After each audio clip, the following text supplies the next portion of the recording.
Hi, to enable and disable reading mode on your Xiaomi Mix Flip, as a first step, we would need to open settings on the phone and here search for the display and brightness tab.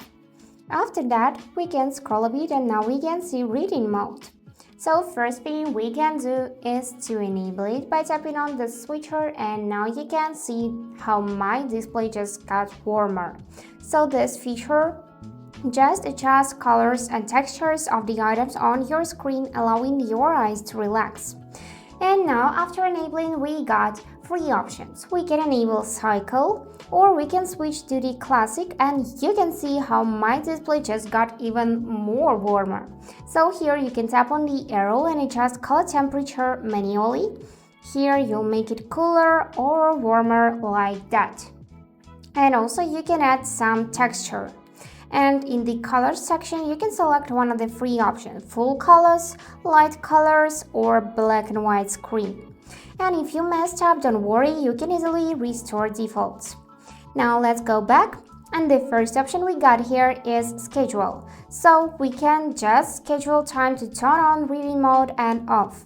For example, we can select good night's read and custom period. Here you'll need to select just turning on point, then tap the OK button, and after that do just the same for turning off point, and don't forget to tap the OK button. To disable those features, just tap here to disable schedule and tap on the reading mode to disable it as well. And now to reach this feature easily, we can simply trigger the control center. For that, just swipe down from the upper right corner, and here find this reading mode. If you cannot find it in your controls, then go in the edit option and add it from the system toggles. And here it is, we just need to click the plus, and now it is added to my list.